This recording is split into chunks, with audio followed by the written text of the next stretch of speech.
Hey Defenders, welcome back to our channel.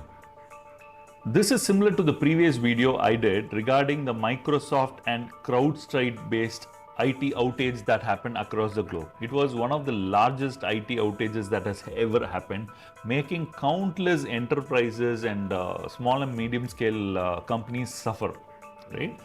Now, I am going to be talking about something that's very similar to what happened, but this is not related to CrowdStrike. Yes, Microsoft comes back again with another particular outage which impacts both Microsoft Azure Cloud and O365, which is Office 365 as well, right? So let us talk about this little more in detail. Come, let's dive right in.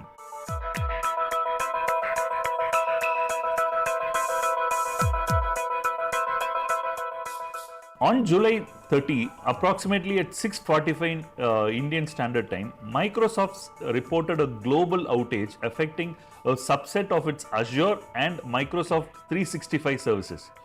Users experienced timeouts and difficulty connecting to various Microsoft Azure services across the world.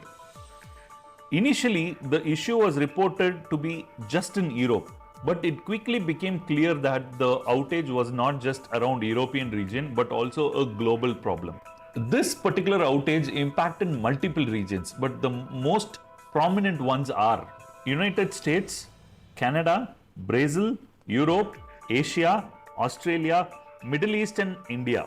The network infrastructure in these areas was under warning status, indicating potential disruptions. Yes, if you go to status.microsoft.com, right, that is a health check or a meter check for the other services that Microsoft offers, and you can see it all in just one page, right? So when you go to status.microsoft.com, it says what all the services and what is the current status of the service, right? If you went and see there, they usually have green, red and orange as three different statuses. You could see almost the whole page filled as an orange indicator, meaning everything is partially down. Every service that Microsoft was offering is partially down, which has something to do with Microsoft Azure, which means the cloud hosting provider. So most of the services are hosted on the cloud services, right? So making the whole list of other services be in orange. Alongside Azure, Microsoft 365 users reported access issues and degraded performance issues across various services across the Microsoft ecosystem. Microsoft identified this incident and marked it as MO842351. Microsoft has tagged this particular issue as MO842351, right? So this is a code name that you can search on the updates catalog page of Microsoft, where it can give you a detailed information of why this happened and how it can be fixed as well, right? As per the last update, Microsoft stated that they have implemented networking configuration changes and performed failovers to alternate paths to make sure this impact is minimized. They reported some improvement in service availability but emphasized that the investigations will still go on. If you are someone experiencing issues connecting to Azure, here are some steps that you may want to take. 1.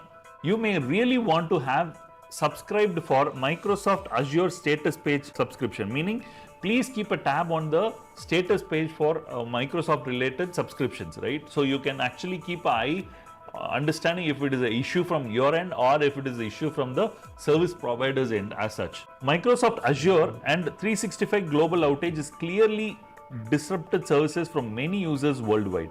Microsoft is actively working to resolve this issue and restore full functionality as soon as possible.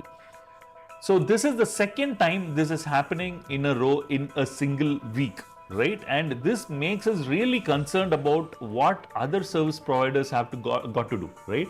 And if you are someone who uses Microsoft and Azure related services, please do write in your experience in the comment section below. Also, if you think I should talk about any specific topic around this, please do comment in the section below. And if you like the content, consider like, share and subscribe. Thank you. Thanks for watching. Don't forget to subscribe for more tech insights on cybersecurity.